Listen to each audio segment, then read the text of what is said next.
Olá, meu nome é Bruna Rocha, sou professora da Universidade Federal do Oeste do Pará, em Santarém.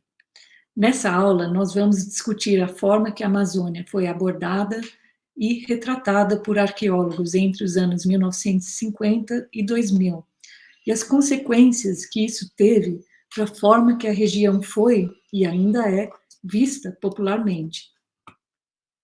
Essa discussão gravita principalmente em torno da Ilha do Marajó, da várzea amazônica, em contraposição às áreas de terra firme, que formam mais ou menos 98% da área da bacia, e do Alto Xingu. Cerâmicas arqueológicas e a forma que elas foram classificadas e interpretadas, bem como a estratigrafia dos sítios pesquisados, foram elementos muito importantes que foram mobilizados nessas discussões. Bom, a ecologia cultural é o nome de uma corrente teórica que surgiu nos Estados Unidos e foi muito importante para a arqueologia amazônica a partir dos anos 1950. O seu principal expoente foi o Julian Stewart, visto aqui à direita. Ele buscava encontrar padrões que se repetiam entre diferentes povos para elaborar leis sobre a cultura e as mudanças culturais, dando uma importância secundária a fatores históricos que poderiam ter influenciado a trajetória de povos indígenas específicos. A ecologia cultural busca estudar a relação entre sociedades indígenas e o meio ambiente a partir da premissa que a cultura representa uma forma de adaptação humana ao meio ambiente. O Handbook of South American Indians, que foi editado pelo Julian Stewart, representou, então, uma tentativa de sistematizar o conhecimento sobre os povos indígenas sul-americanos e é um marco muito importante dentro da antropologia, arqueologia e linguística da América do Sul. Diferentes estágios de organização política e cultural foram correlacionados a diferentes regiões geográficas. Então, o primeiro volume trata das chamadas tribos marginais, o segundo, das chamadas civilizações andinas, o terceiro, que é o que mais nos interessa aqui, vai olhar para as chamadas tribos da floresta tropical, na Amazônia e Mata Atlântica, e o quarto, para as tribos ou cacicados da região caribenha. Bom, então a gente teria, segundo esse esquema, civilizações, né, que teriam alcançado o estágio político de Estado nos Andes. Já na região do Caribe, seria uma forma de organização sociopolítica chamada de cacicado, que teria uma série de elementos ligados a isso. Inclusive, a organização da religião a partir de complexos de templos e sacerdotes. Esse sítio arqueológico porto-riquenho, chamado de Caguana, que tem um espaço cerimonial, seria considerado um indício disso, por exemplo. Bom, chegando aqui na Amazônia, prevaleceu, então, essa ideia da cultura da floresta tropical. Esse conceito foi definido, em grande medida, pela ausência de determinados traços que estão correlacionados com os cacicados do Circuncaribe e com as civilizações andinas, como a centralização política, a arquitetura monumental, complexos de templos, sacerdotes e a metalurgia. Esse modelo para a Amazônia foi chamado de modelo padrão, pelo antropólogo Eduardo Viveiros de Castro. E ele coloca a Amazônia num contexto periférico na história pré-colonial da América do Sul, como demonstrou o arqueólogo Eduardo Neves. Esse mapa é bem ilustrativo dessa ideia de que a gente teria a América nuclear, nos Andes e na Mesoamérica, como centros de onde emanariam as inovações culturais para o restante do continente. Traços definidores da chamada cultura de floresta tropical incluíam a agricultura de corte e queima, o cultivo de tubérculos, especialmente a mandioca, o desenvolvimento de uma tecnologia efetiva de navegação ribeirinha, o uso de redes para dormir e a alta mobilidade de assentamentos. Muitas dessas construções foram realizadas a partir de analogias etnográficas, ou seja, projetando a forma que povos indígenas viviam contemporaneamente para o passado.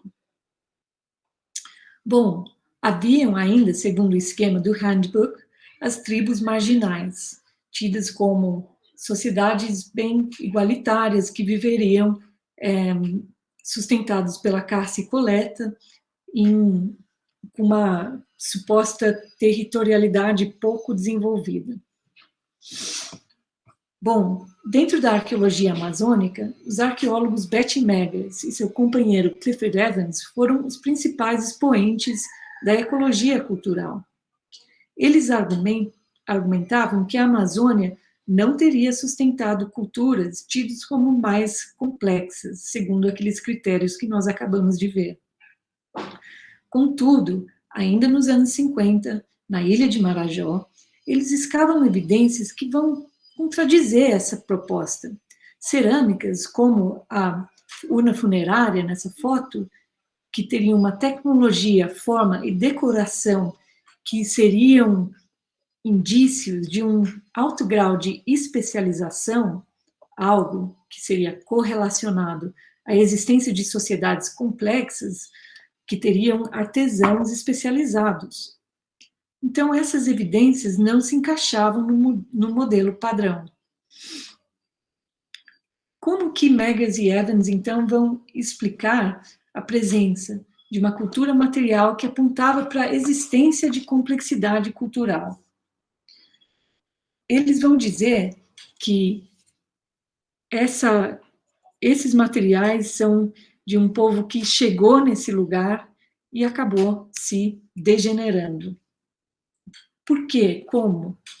Bom, uma das chaves explicativas se firma no argumento que os solos amazônicos eram pobres.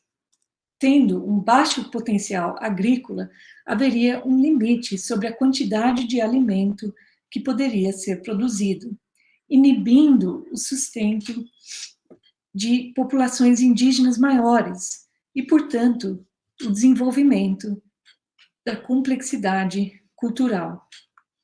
Ou seja, a gente vai ter aqui a interpretação do registro arqueológico a partir dessa ideia chamada de determinismo ambiental, de que o meio ambiente vai determinar a trajetória evolutiva humana. Então, as cerâmicas da fase marajoara e, consequentemente, a organização sociopolítica de seus produtores e consumidores eram tidas como exógenas, com origens externas à Amazônia. Meggers e Evans acreditavam que o clima tropical, com sol e chuva muito intensos, teria levado a um processo de decadência cultural, que seria refletido na eventual simplificação das cerâmicas relacionadas a períodos posteriores da fase marajoara. Meggers e colaboradores argumentaram que a exaustão dos solos e a suposta deficiência em recursos proteicos advindos da caça e pesca levariam assentamentos a serem deslocados periodicamente ou mesmo frequentemente para otimizar a exploração de recursos. Meggers, portanto, defendia que praticamente todos os sítios de habitação, salvo os menores, resultavam de múltiplas reocupações ao longo de séculos ou milênios por aldeias do tamanho de assentamentos contemporâneos. Meggers descartou fontes históricas escritas por cronistas do século XVI, que, ao contrário, relatavam grandes assentamentos indígenas.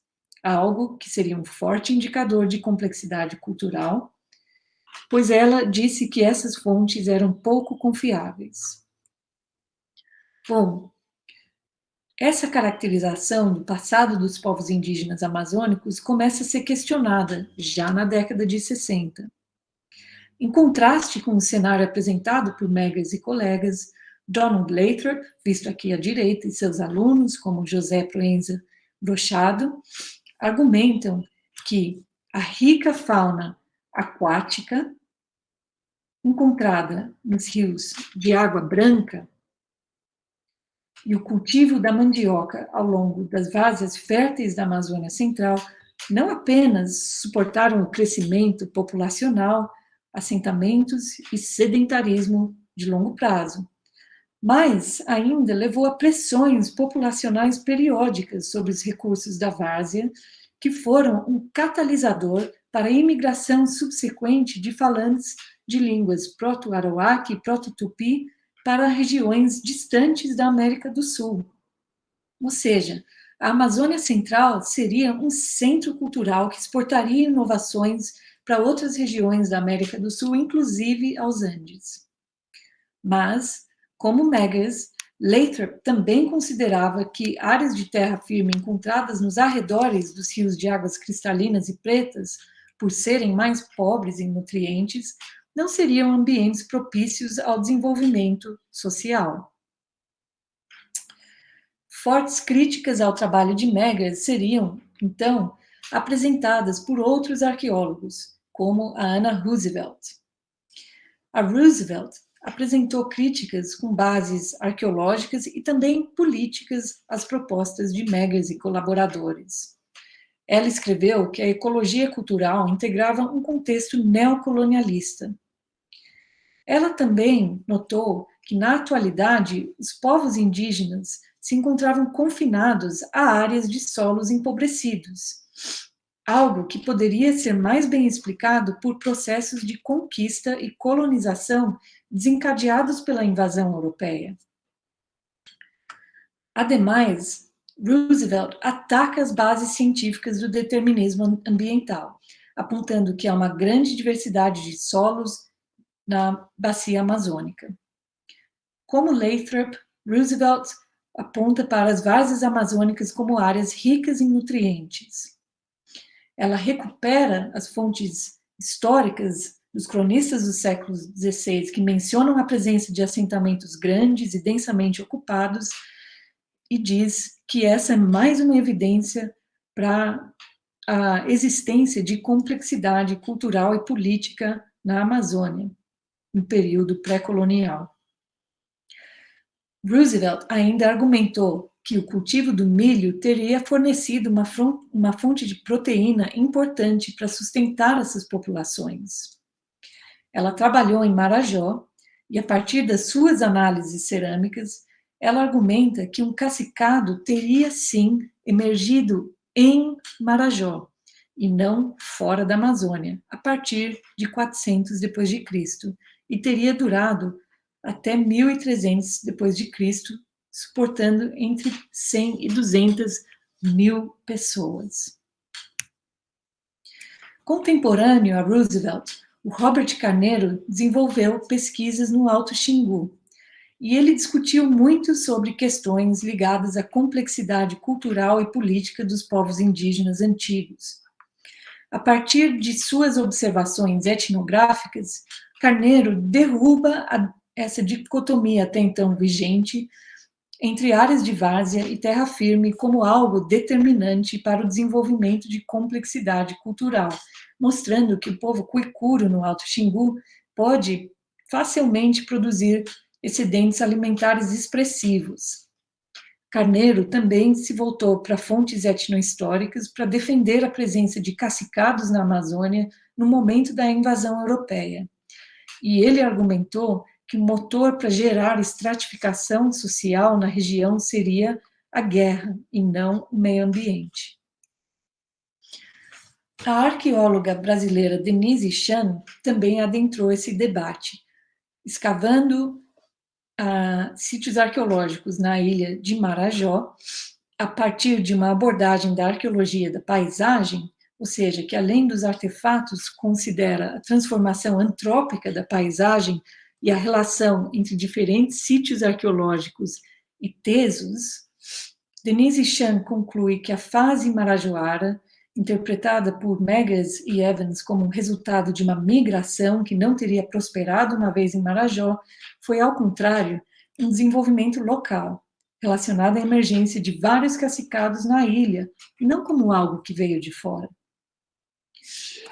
Bom, conectando extensos mapeamentos e escavação de estruturas arqueológicas com informações históricas e o conhecimento dos seus colaboradores, Michael Heckenberger, de volta ao Alto Xingu, revela padrões de assentamento antigos ligados por extensas estradas e amplas transformações da paisagem ao longo do último milênio.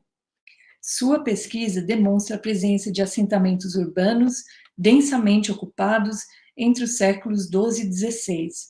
Ou seja, muito longe das várzeas amazônicas, nós temos aqui evidências de monumentalidade. Outra crítica muito importante ao trabalho de Meggers e colaboradores no plano teórico vai ser produzida, então, por Francisco Noeli e Lúcio Ferreira, que demonstram a forte influência exercida pela tese do naturalista Carl Friedrich von Marches, elaborada no século XIX, segundo a qual os povos tupi seriam descendentes dos incas e que, ao chegarem às florestas tropicais, teriam involuído, perdendo traços mais sofisticados de sua cultura após entrarem em contato com o clima tropical. Noção esta chamada de degeneracionismo. Essas ideias teriam sido revigoradas pelas pesquisas de Meggers e colaboradores do seu Programa Nacional de Pesquisas Arqueológicas na Bacia Amazônica.